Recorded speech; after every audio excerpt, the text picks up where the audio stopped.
very strategically lost sight opposition to today's debate is that they made the prospect and the development of the state not only and the public goods contingent on the payment of tax. We think that the development then already is non-existent on their side of the house according to their logic. Ladies and gentlemen, what am I going to prove to you today's debate? One, that how this policy does not harm the development prospects of these states. But extensively before that, let's go to my rebuttal here, and I'll actually integrate my rebuttal with my reconstruction, right? So what did we tell you in today's debate, which they simply just counter-responded to? We told you that the tax that we're actually talking about is the tax that is direct to the individual, because this is the tax that directly affects them, and this is the tax that weakens them. Did they respond to that? They're like, no. What about profit? Like, what about some taxes that simply don't actually impose any direct harm? But furthermore, we told you that when you want to respond to the direct obligation you have to people, you don't say that poor people owe the government some responsibility to pay tax. You must supposed to say that governments owe the responsibility to these people because we voted them in order for them to protect us. We don't tell you that we conditionalize public goods because it simply is a recognized obligation, especially in a democracy. Ladies and gentlemen, this is very problematic. But furthermore, we also told you that there's a difference between poor people and poverty-stricken people within a society. So this means that even in their status quo, we don't tax people that are poverty-stricken. So we're talking about people here in Western in Zimbabwe, right, where people are under the poverty line, ladies and gentlemen, and poor people where we simply don't tax them either because there is a recognized harm which they still haven't responded to. This is very problematic, right? Let's go to the first point of my rebuttal here, right? And this is generally the dependence on tax and why this is already harmful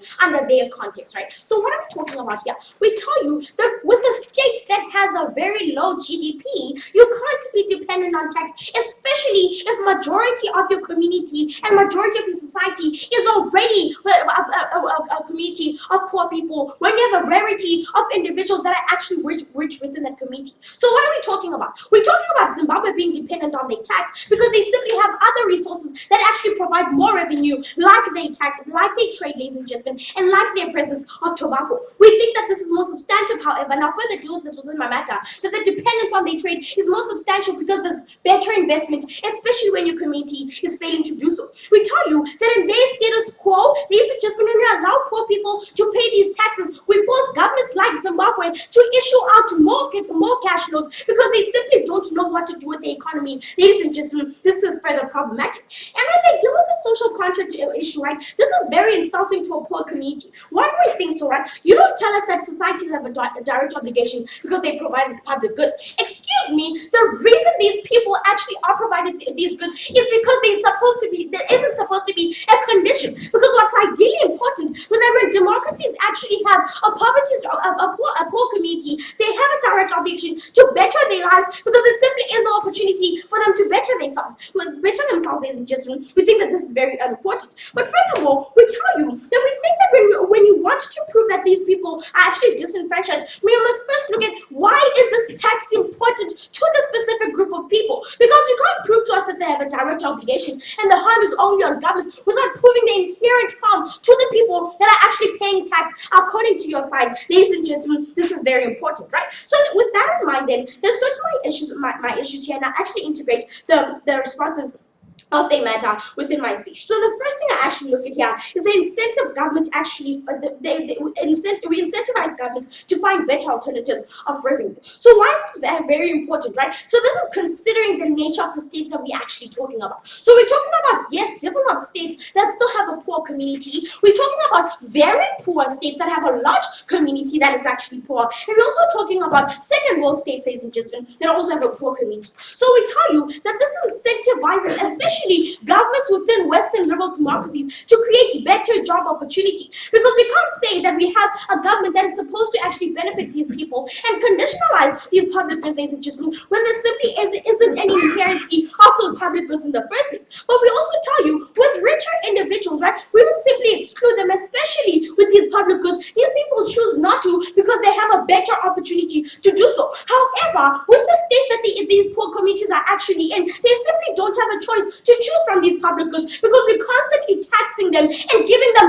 the worst of solutions and the worst of public goods in the first place. Because we tell you that in America, the poor communities actually have the worst kind of education. Their of us might be okay, but their environments and their living environments are not something that's worth these public goods in the first place. We think that the obligation is present on the side of the house, not necessarily the side of the house, right? Please give me a pure one. But furthermore, we also tell you that we improve the obligation governments actually have. The reason we actually have, this is why I correct your side proposition, the reason there's the presence of a social contract, right, is to hold governments accountable should they fail to protect the poor community. So why is this important, right? The social contract theory states that when we have a direct obligation, it's supposed to be mutual in the sense that we provide for you, and if we don't, you hold us accountable, but extensively that our obligation is virtually achieved, especially when there's a mutual contract between these poor people, especially communities and the government. This is something that we virtually accept, right? Tell me why I'm wrong now.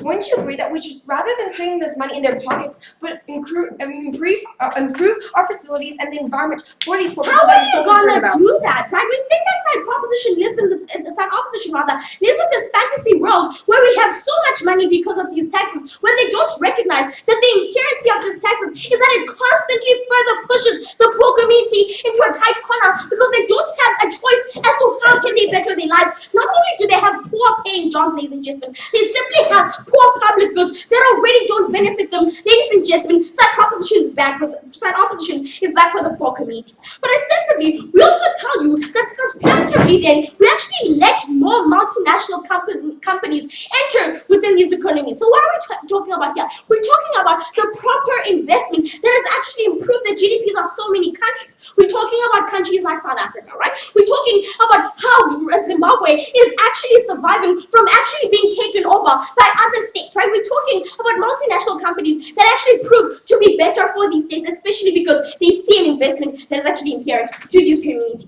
But furthermore, we also tell you that even if, right, they were to say that there is some level of dependency that we actually create for these multinational companies, we think that it's okay because these governments are in no position to say that we can't be dependent on a multinational company when their poor community is constantly forced into a corner where they simply don't have a choice to actually actualize and are always forced into a corner to actually resort to public goods that are not even beneficial anyways. We think that this is problematic. But extensively, we look at how we actually promote export promotion. This is something inherent to those poor communities. So one, we tell you that governments actually subsidize these local businesses, which means that there is a direct incentive for people to actually build local businesses in order to secure themselves not only a position within society, but to extensively create an opportunity to actually integrate within the international community. Why is this important? It means that there's a better chance of being developed instead of the stagnancy on the side of the house. But extensively, we tell you that we don't harm the standard of living for those that actually do pay this tax, because we tell you that these people are conscious of tax rises anyway. They prepared for this, right? That's why you don't always get these rich people complaining that we pay too much tax. They're conscious because in order to secure themselves a position within society, they have to succumb to the idea that they are privileged and they actually do have an obligation to the poor communities. So what have we proven to you in today's week? One, that there is an incentive to actually create this change. There are better means compared to constantly taxing these poor individuals without any substantive change. Ladies and gentlemen, we were in today's week. Thank you.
Madam Speakers, today we see the side proposition that ultimately ignore the fact that poor people still can work.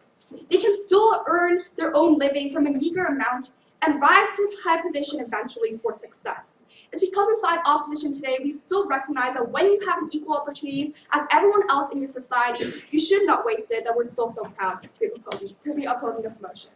What I'll be doing as a second speaker, I'll be firstly repeating everything we've heard so far down the bench on side proposition, and I'll be getting into the third and final point in Arts of the House, how this motion ultimately increases the stigma around these poor people.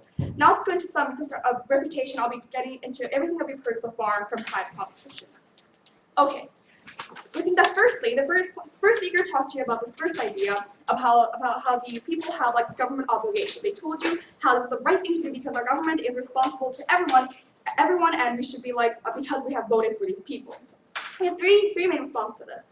Firstly, they basically misunderstood the whole social contract, right? They told you on side proposition how even if the poor people can't still afford the benefits, we still as a government have to provide these people with benefits. They totally misunderstood the social contract because this only works when there's like two parties, right? One party actually benefits the government, they pay tax to the government in return benefits the poor people, they benefit the citizens, right? But secondly, if the poor people if the poor people cannot pay this tax, we think they should actually work hard. We think we have like an equal opportunity. We have this platform in society. We think people can still work hard. I'll take in a second. We think if they work hard and if they earn a good living, they can actually pay this tax. We can eventually rise to a position of success. We're not saying that this is like a short-term goal, but this is a long-term goal. We think these people still have an opportunity to earn money. How do you expect these people to work hard if you can't even provide jobs to them? Okay, we don't say like how we should have analyzed like Ondruska in the house. We only talked about how like we're not gonna give like these public education. We have like bad education in society. But on that point, we would tell you that like if a government isn't properly compensating to the citizens for what they have paid as tax, we think that's firstly government corruption because government should be providing these people with the tax. We think that's the government problem. We think that's actually the government's system. No, thank you. We think that, but secondly, we think that if our government doesn't provide things like free education, free healthcare, like to try to mischaracterize resistance, no thank you, we think this means all citizens, not just rich people, but also rich people get this like harm, right? We think if the government cannot compensate citizens, then no citizens will be compensated properly under the social contract. No thank you. Okay, now let's go to the second idea. They talked about how now he's like we need to reduce the gap between the rich and poor. They told you how like rich continue to be rich, black people in America are still poor. Okay, we would tell you firstly, like the reason that these black people, for example, are poor because they have to they didn't, for example, like even if they started at a lower level, they should have actually started to work hard. They should have started to earn their income and work their way to success in society. No, thank you. We think that we would tell you, on side proposition, they try to mischaracterize all the benefits that come from our government. We think in places like Canada, in my home country, no thank you, our government actually does provide things like great healthcare and great free public education. We think they try to mischaracterize it on their sort of house, how this is going to be terrible, how the government cannot provide any sort of compensation, no thank you. Okay, now let's go to the second idea. They talked about why this outcome is justified. I'll take you in a second. They told you why, when we don't tax poor people, we reduce the poor-rich gap. They told you how we can increase buying power by using this. Would you blame a minority just because they were disenfranchised by a group of people that actually proved to be richer within the same community? We think that they can still work hard. We told you on our side of the house that when these people actually work hard and rise to position of success, then they can still, for example, they can still pay this tax. We think side proposition lives in this world. We're like, more people don't have any opportunity, they can't work at all, and now we need to somehow, as a government, we have this responsibility to pay for it, to provide the same benefits to these citizens, because even if these citizens cannot pay for the benefits. Okay, we think, but furthermore, no, thank you. We talked to you about this idea of why we need to get rid of the wage and we need to get rid of this gap that we have between the poor and rich people. Firstly, we think getting rid of taxes for the poor people does not solve the problem. We've already addressed to you why this is the case, right? My first speaker talked about the harm to the economy. She also talked about why this is actually justified when we tax these people. But even if that doesn't stand, we think, in my point I was talking to you about the backlash that occurs in the wealthy population. We think this is not the proper way to address this problem if the poor people are still, because the poor people are poor. No, thank you. But secondly, we think there's backlash when we actually don't tax the poor. No, thank you. The wealthy population won't be helping the poor voluntarily anymore because now we're increasing the stigma on these poor people. We're basically saying, oh, wealthy people, you still have to like pay for all the benefits that poor people get just because these poor people can't work and they're poor. I think that's harmful on their side of the house. No, thank you. Okay, now let's go into my last point on our side of the house, how to increase stigma. In the status quo, we said there's a proportional tax system where you're a wealthy individual, you have to tax a greater amount compared to an individual who is actually poor. We think in this situation, although people under poverty line pay much less of monetary tax, they still receive the same benefits in return from our government. We think they still receive some amount of benefit, no thank you, under the social contract as these rich individuals. What does this mean? It means firstly, families with greater income already have to pay a lot of money to compensate for the meager amount poor people pay to the government, right? We think firstly, there's already in society a lot of stigma around these poor families who cannot afford to pay as much tax as wealthy families. Okay, but secondly, we think, no thank you, this wealthy population isn't very happy about the fact that they have to pay even more just to compensate for the amount that was lost in the government. No thank you. They think the poor people are basically leeching off the system, they're leeching off the taxes that they have, their hard-earned money that they have paid to the government. But no thank you. When we pass this resolution, we think we further stigmatize the poor population. We send a message to wealthy population that, sorry, you'll be taxed more because we're not taxing the poor people at all, right? We think these people, these people, no thank you, won't even paying a single dollar. We think that's really harmful. We now have greater resentment from the wealthy class. There's greater divide between the social classes. But why is this actually impactful? Why is it actually harmful? No thank you. We think when we have this great differentiation between the social classes, we already have this, but when we actually increase this, we think the wealthy population see these poor people as sort of a burden, right? No thank you. They see these people as a burden. They don't want to help these poor people anymore because they think, oh, I'm already doing enough. They think, oh, why should I be paying for these people who are not even actually doing their part under the social contract? No thank you. Okay, we think that this is actually very harmful to society. We would give an example about the Aboriginal population in Canada. No thank you. We think in Canada we have a program for these Aboriginal people, for these Indigenous peoples, where the tax that Canadian citizens and residents pay, these goes to Indigenous people so they can live off of it, right? What are its effects? Firstly, the majority of Canadians dislike the fact that some of their hard-earned money is going to these Aboriginal people so that they can actually feed themselves, right? We face lots of resentment towards these Aboriginal people. They're characterized as needy and greedy and people who don't work but earn magical money every day just because they're hard-earned money, right? Secondly, we disincentivize Indigenous people from working, contributing to the economy, earning their own money to live, right? Let's compare two different ethnic groups. These African Americans that population wants to talk about, and these Aboriginals, right? We see many success stories of these African Americans, such as Michelle Obama, Michael Jackson, Michael Jordan, and we see Oprah Winfrey, right? On the other hand, we don't see many successful individuals from the Aboriginal community. And what's the difference between these two groups? We think firstly, these Black people actually learned how to be independent. They were shown to the reality. They knew how to earn money by themselves and how to spend money. But on the other hand, these Aboriginal people were dependent upon the tax that we pay as a society, dependent on the government protection and the welfare. We told you why it's inherently harmful. Madam Speaker, it's because in our side of the house, we want to incentivize the people to work. We want to actually reduce this poor and wealthy gap that we're so proud to oppose. Sorry, could we change who's doing the pie? Sorry? Could you change who's doing the pie? So sorry. It's okay. It's fine if it's not. No? Okay, cool. I would simply violate the rules. So, no.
far as I know, yes, I don't know.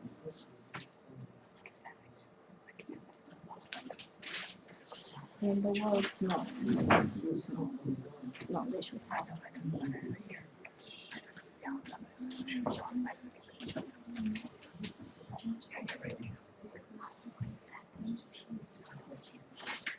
There's a list. In the words, it's not. I think it's specified somehow under which circumstances they can exchange value. Yeah, it's better to keep it around the circumstances. I don't. It's better to keep it.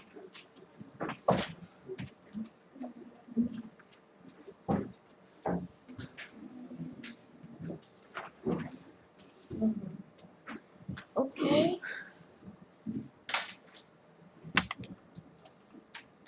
Time for the self-government. You ready?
Ladies and gentlemen, we live in a world where capitalism is designed to make the rich richer.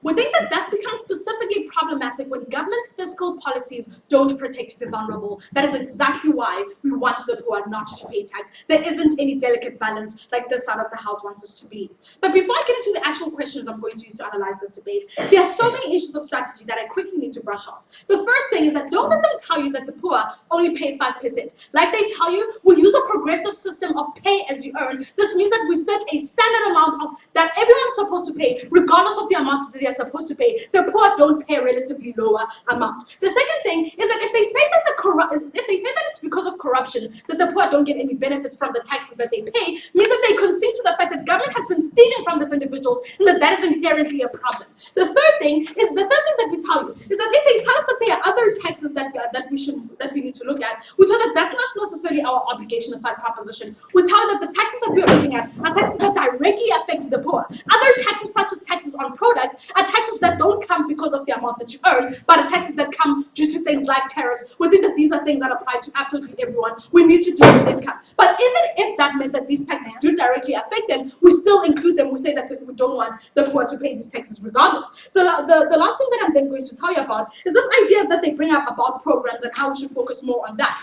Ladies and gentlemen, those programs are things like corporate social investment by businesses that are super selective because businesses choose the communities that they actually want to help. Not now, but even if they come from government through things like skills development, those things are still not effective because businesses themselves implement those very same strategies and programs, and that is always not effective. But secondly, government within itself is still failing to implement these things successfully. That's why we still have the majority of the illiterate as well as unemployed people being black women in countries like America and South Africa who don't think that these programs are effective.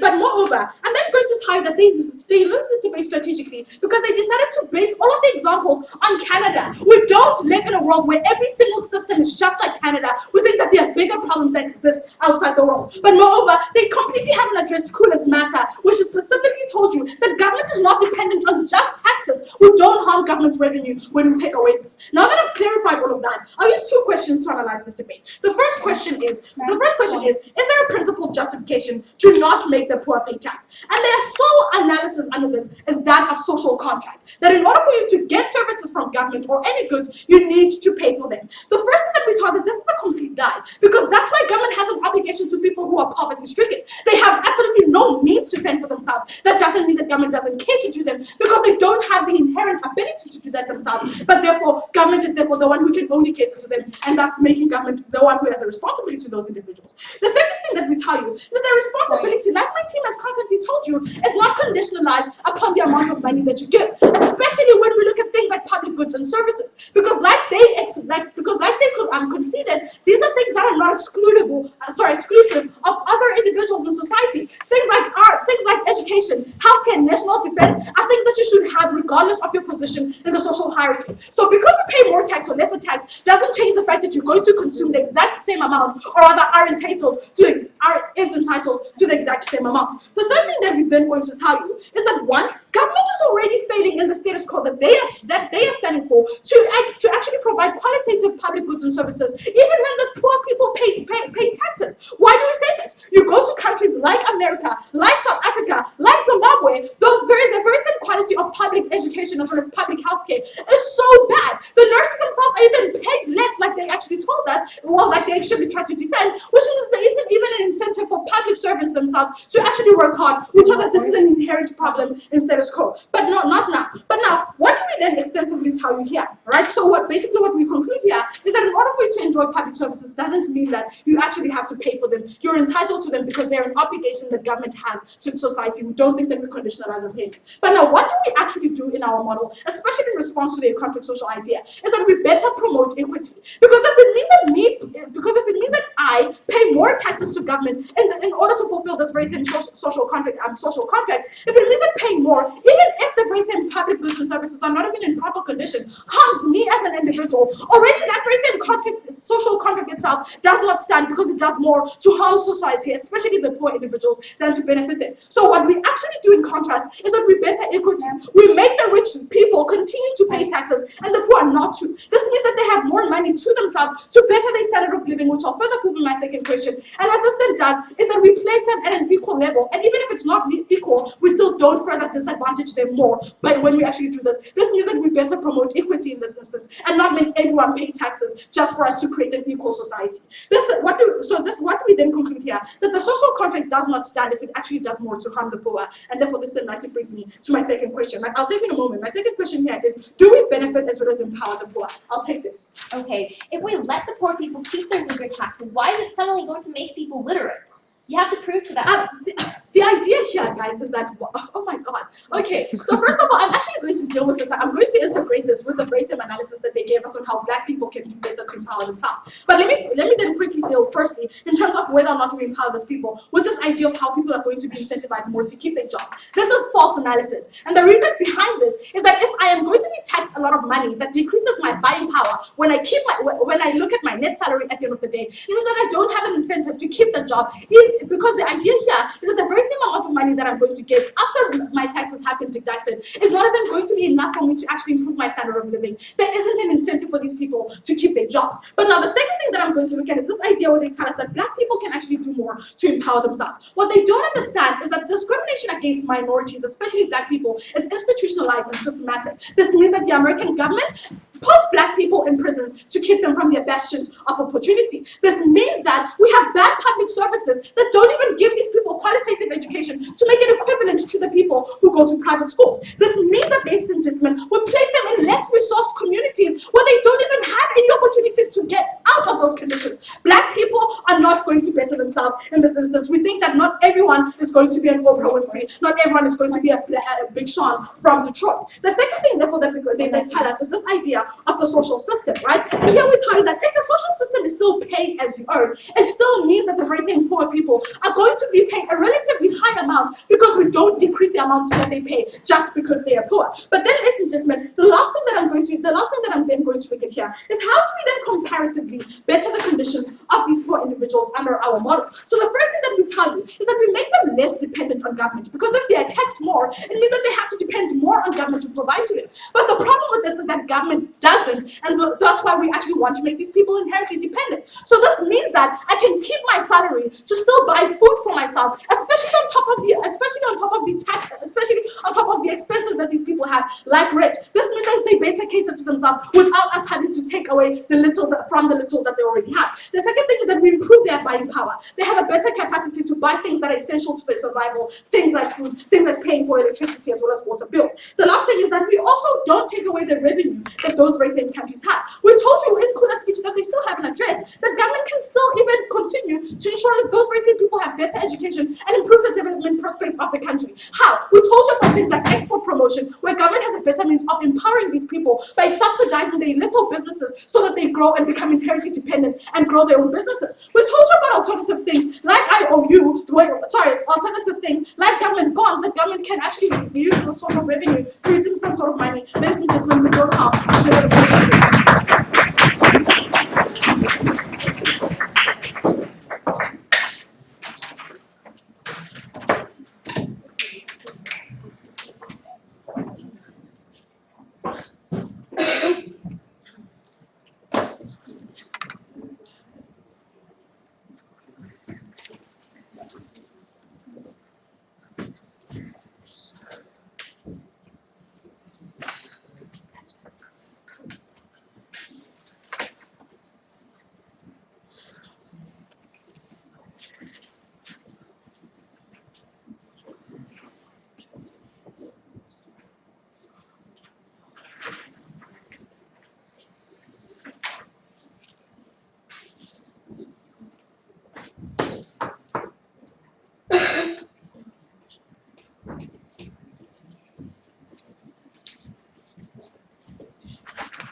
Okay.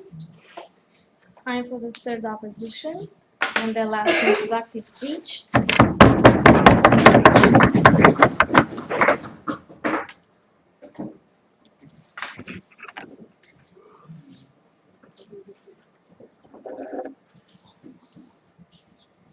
Just ready?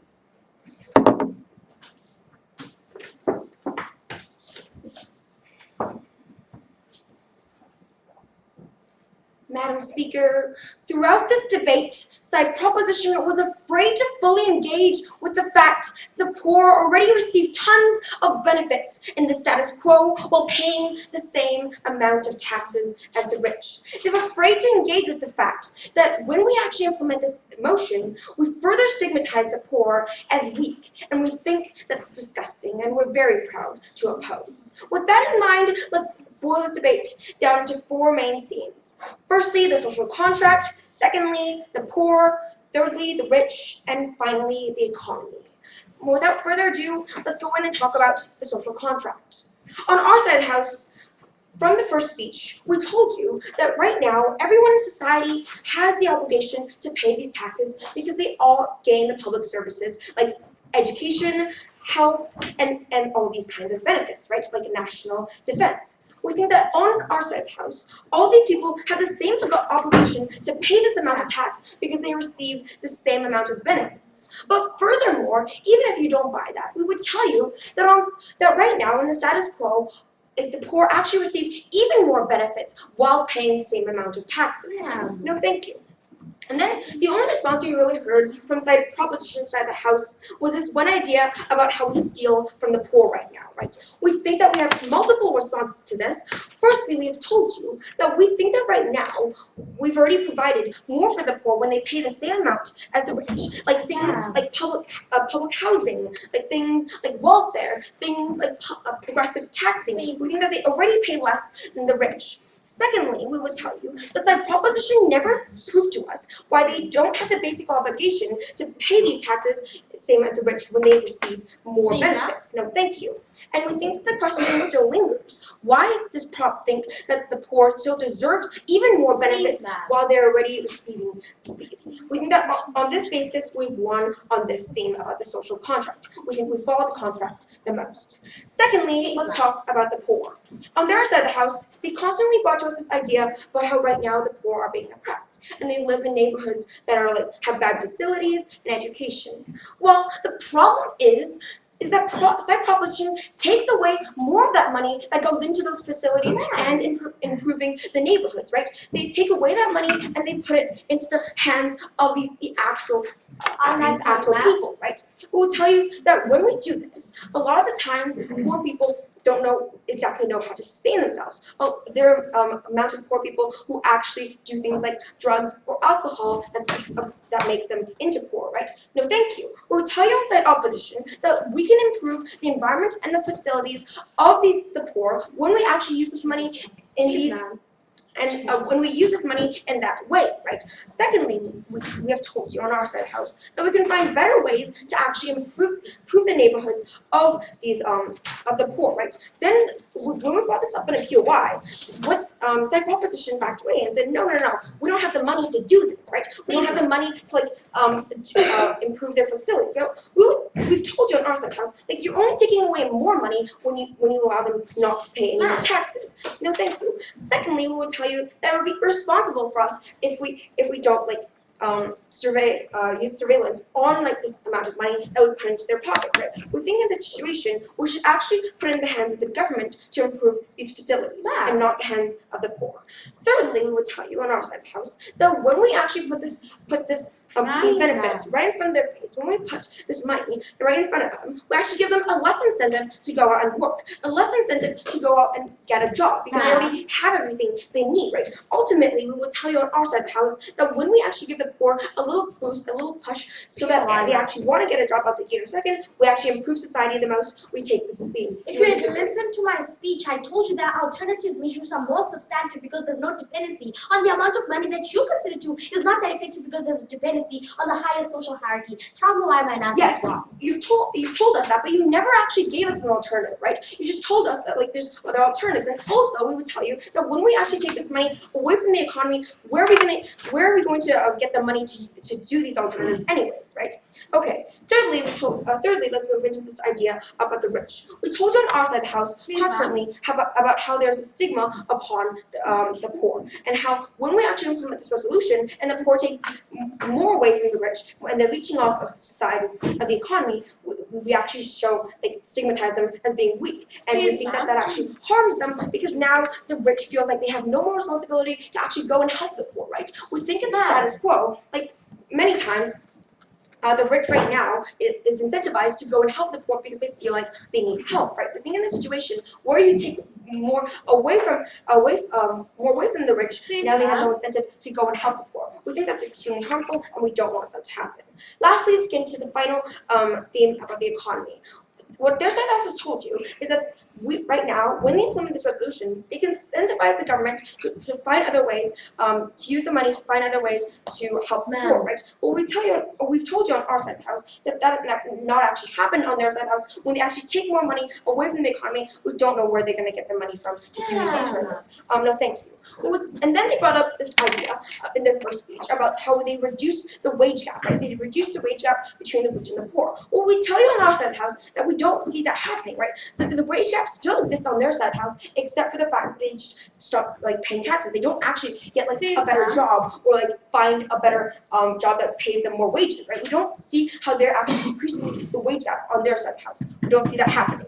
Okay. Next, we would tell you that on our side of the house, when we're actually able to use this money, use taxes to pay for these better facilities, when we can use this money to get the better education that side proposition really wants, we can actually improve this status of the poor, right? We can actually help them find a job. We can actually give them this education to do so. We want to incentivize the poor to actually go out and get these jobs, and we want to give them these facilities to be able to, not to just put the money in their own pockets. Because in that situation, we don't really actually improve the neighborhood. We don't actually really improve their education, right?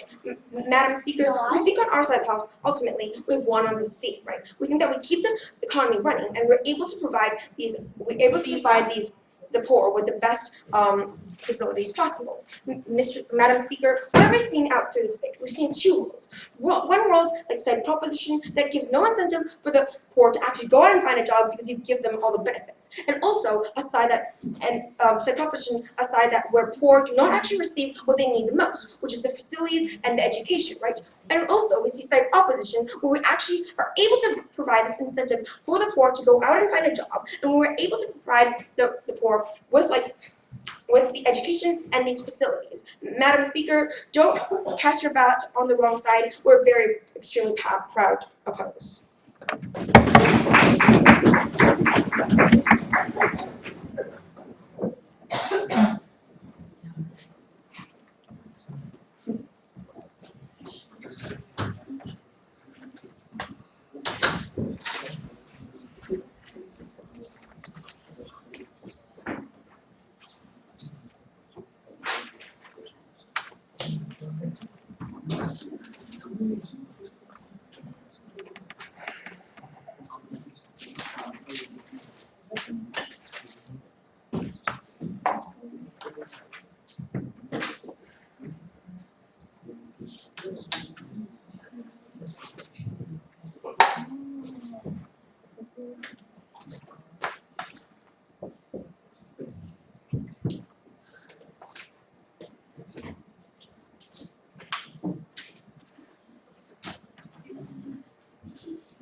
All right.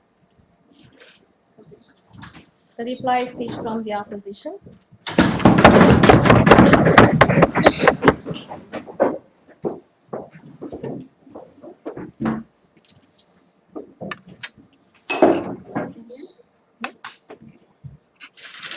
We think side proposition completely mischaracterized programs for poor people today.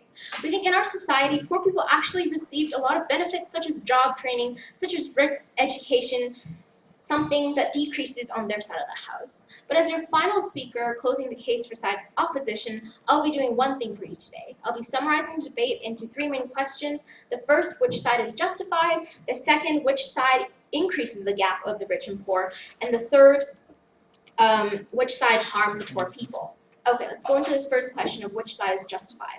On proposition, they said, oh, this resolution is the right thing to do because we have to help the poor people and the poor people are not getting great services. On opposition, we think they completely mischaracterized the services that are given, such as job training. But we also brought to you this exclusive idea of the social contract, right? Something they also misunderstood. We think when you get something from the government, you should probably pay back for it because that's how society works. We think the poor people do get a lot of services, they receive them, therefore should pay government back as any other member of society. It's fair for them to pay and every citizen has obligation. Okay, let's move on to the second question. Which side increases the gap between the rich and the poor? On their side of the house, they said the gap between the amount of money that the rich and the poor own will only increase. Okay, we on side opposition say that we do have progressive taxes that are emergent in society, therefore it fixes the problem. But then we also tell you, like, there's no analysis on why if the poor, like, suddenly stop paying taxes, it would reduce wage gap, right? We just don't see that happening. But we on side opposition brought to you this exclusive thing on how this actually brings opposition from the rich people because they see that they're paying more money. We think this bolsters a rhetoric that the poor people are leeching off our system. We think it will lead them to hate the poor, and on their side of the house, this harms the poor people more because there will be this social unacceptance of poor people in general. Okay. Third question, which side harms the poor people more, right? On their side of the house, they told us that the government are basically stealing from the poor people, not providing great services, that the poor are suffering corners, being illiterate. But in a POI that I asked, they never really analyze why on their side of the house, if the poor people stop paying taxes, they can suddenly go and get a job, go and get an education, and become literate. We just don't see that happening. They've provided no analysis. But on side opposition, we gave you this idea about why, on their side of the house, they're actually taking money away from government revenue, right? When we take money away from government revenue, we're less able to provide services to the poor, such as social housing and education and job training. We think that would be actually really detrimental to the poor. And then we also brought to you this idea about how decreases poor people's incentive to work. Because right now, this tax, even if it's a nominal amount, serves as a little boost and a little push telling the poor that you have to get a job and have to stay in the labor force. But without that, we think the poor will lose this small incentive and stop participating in the labor force altogether. We don't think that solves the root of the problem on their side of the house. Okay, we see that in these three questions, our side is principally justified. We think on their side of the house, they actually increase the gap between the rich and the poor because of social means, and they also take away government revenue that can eventually benefit the poor people, right? And we think because of this, we've proved to you our burden, why this is principally justified and why this resolution hurts both the economy and poor people. And on our side of the house, because we think this resolution is detrimental to all parties in our society, we are truly proud to oppose today.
They say we haven't been engaging with them on the idea that these people have been receiving benefits from these public goods. However, we continuously tell you that these public goods are not qualitative. I'm going to analyze this debate using one simple question. The first one being that is there a principle justification, and secondly, is this practically harmful to the economy? Ladies and gentlemen, let's sort out a few things before I move on to the depth of the speech. Firstly, they tell us that the rich families have to pay a lot to compensate for this fact that these people pay less tax, ladies and gentlemen, and these rich people become unhappy. However, what we told you, ladies and gentlemen, is that the rich have an obligation to pay more in any instance, ladies and gentlemen, because the concept of paying tax is that you pay as you earn. Extensively, we don't care if they're unhappy, ladies and gentlemen, because of the fact that there's already things like affirmative action that make these people pay more money anyway. We tell you in instances like recessions, like we told you in my first speech, they still pay more money, so we don't care really if they're unhappy, ladies and gentlemen. Let's move on to my speech. Firstly, let's deal with this whole idea of public goods. They tell us here that they receive things like national security and these things in order to receive them, we have to pay for them. And this is where they bring in this whole idea of the social contract. And they tell us here that people need to pay in order to receive these very same public services. We gave you a couple of responses to this. The first one being that we better promote equity through our policy, which they didn't take into consideration. I'll show you how in a moment. But secondly, we told you here how the social contract theory, social contract doesn't stand in an instance where these people have been continuing to pay tax and still receive under-qualitative goods, they haven't responded to this issue. But extensively, we tell you that you're entitled to these goods regardless of your social standing, because it's an obligation for governments to actually provide these things. This was an issue that was not responded to that my third speaker gave. Let's talk about this idea of theft. We told you here that these people have been, that the poor have been continuously paying tax and not receiving qualitative goods. We consider this as theft on the idea that they haven't been benefiting from this. They tell us here these people have been provided housing for years and years, but I continuously gave you examples about how in South Africa the RDP houses continue to fall apart. How in America they still continue to live in neighborhoods that aren't qualitative, they need to respond. They tell us here that we incentivize people to stop working. Logically, why would you stop working, ladies and gentlemen, if you know that you're not going to be benefiting any sort of way, and you know that your salary is the only thing that's keeping you alive, ladies and gentlemen? That's not true. Let's talk about this whole idea that they tell us that we need to work hard enough. We think, first of all, this is stupidly offensive, but secondly, we're saying that when you give them bad goods, ladies and gentlemen, and less qualitative education, how do they expect these people to move higher on the social hierarchy? This was matter that was completely disregarded in today's debate. Let's move on to the second issue about how about the benefits to these people and how we empower them. We told you that we incentivize these people to keep their jobs, and secondly, that because we tax them less, it means that one, they're able to cater to their own basic needs even more and become less dependent on government, and secondly, we increase their buying power. This is matter not responded to.